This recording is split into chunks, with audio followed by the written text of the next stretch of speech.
two polar opposite questions. One, I know. Oh boy. You're making history No. on so many levels. So many communities are so proud of you. We're hearing it on social media everywhere. You're the first. What does that mean for the broader community, particularly Washington, the broader society that is majority does not look like you? What does this say? Because it's not window dressing.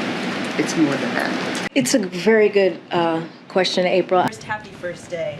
Let me just ask you this. And now? Yeah, now going on. Okay.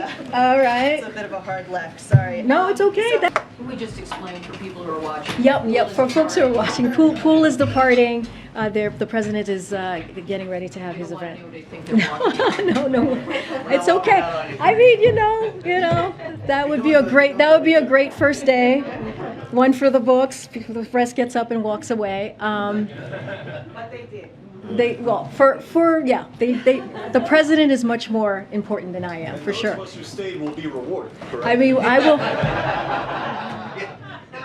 The president's Twitter account posted the other day, "You want to bring down inflation, let's make sure the wealthiest corporations pay their fair share." Mm-hmm. How does raising taxes on corporations reduce inflation? So, are you talking about a specific tweet? He tweeted, "You want to bring down inflation, let's make sure the wealthiest corporations pay their fair share." Look, we have talked about this past year about making sure that the wealthiest among us are paying their fair share. And that is important to do, and that is something that the president has been working on every day when we talk about inflation and lowering costs. And so it's very important that as we're seeing costs rise, as we're talking about how to build a America that's safe, that's equal for everyone, and doesn't leave everyone behind. That is an important part of that as well. But how does raising taxes on corporations lower the cost of gas, the cost of a used car, the cost of food for everyday Americans? So look, I think we encourage those who have done very well, right? Especially those who care about climate change, to support a fair tax code that doesn't charge manufacturers, workers, cops, builders a higher percentage of their earnings, that the most fortunate people in our nation, and not let that stand in the way of reducing energy costs and fighting this existential problem. If you think about that as an example, who are not paying taxes at all, But or what does barely that have to do with inflation? The president said, "You want to bring down inflation, let's make sure the wealthiest corporations pay their fair share." Jeff Bezos came out and tweeted about that. He said the newly created disinformation board should review this tweet. Would you be okay with that? Look, it's not a huge mystery why one of the wealthiest individuals on earth, right, opposes an economic agenda that is for the middle class, that cuts some of the biggest costs families face, fights inflation for the long haul, right? And that's what we're talking about. That's why we're talking about lowering inflation here. On the trip tomorrow, how come the president is visiting Buffalo after a senseless tragedy there, but he couldn't visit Waukesha on a Christmas parade there? I mean, he's visited many communities. Buffalo, he's able to go tomorrow to Buffalo before the trip. That is something that was important for him to do. But he has visited many other communities. Buffalo is not the first community, sadly, that he has to go up to.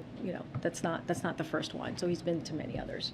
On baby formula shortage, if we'd been better mind readers, I guess we could have. This doesn't seem like a situation that would have required mind reading. As you know, the recalls date back to February. I believe Politico reported months ago that the FDA was first warned about the suspected bacteria issue as early as September. Are there any specific actions that this administration took, meetings, phone calls, briefings in February or any earlier, to begin addressing this potential shortage? I mean, you've heard us talk about this. You've seen my colleagues on your networks talking about what we have done since February. We've been working on this 24/7. 24/7. We have been working on this since we learned about this back in February. Just curious whether there are specific meetings, briefings, phone calls that you could point us to? I don't have anything specific for you to point to. I'm happy to go back and get that, make sure that we are fully transparent on what we've been doing. But this has been this is an important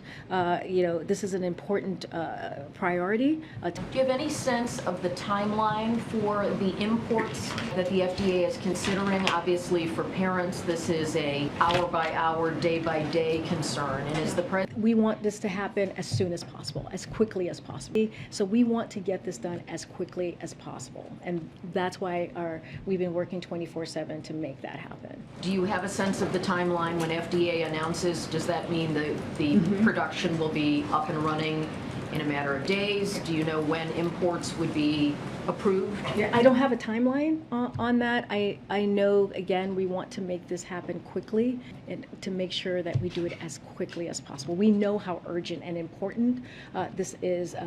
Border Patrol agents in September of last year who were there for the Del Rio arrival of thousands of Haitian migrants. Secretary Mayorkas said that there would be a conclusion to that review within weeks. So why is it taking so long? And on that, Department of Homeland Security, that's where you mentioned Secretary Mayorkas, that's where that review sits. And as soon as we have an update, I promise to share that, or they will share that. That would not come from here. I just don't have an update. China's industrial output and consumer spending came in at their worst levels since the pandemic began. Are you worried that this will cause a global recession, including here? Can you say that again? What came back? China's industrial output, which of course has an impact on the global economy and the U.S. economy, came in at the worst levels since the pandemic began, and I'm wondering if you're worried about a global recession. So, the one thing I can tell you is that I know that there's always a question about the economic strategy around China. I can give you that update. I have not seen that specific data that you're speaking of, but the United States has strong economic and trade ties in the Indo-Pacific. 3, treating climate change like the economy issue it is by investing together in the green economy and a strategy, economic strategy in the region. That particular data I have not seen yet, so I would need to check in with our team. The dollar is very strong right now, and all indications are that it's damaging the domestic and global economy, and I'm wondering if you share that view and if it's time for the Biden administration to address this. Again, that I would just going to have to check with our team. I've not seen that report, but I'll check in with our team on that. Quickly, the follow-up on the economic strategy in the Indo-Pacific. Is the president expected to lay that out on his trip there? I don't have anything new to share or preview for you on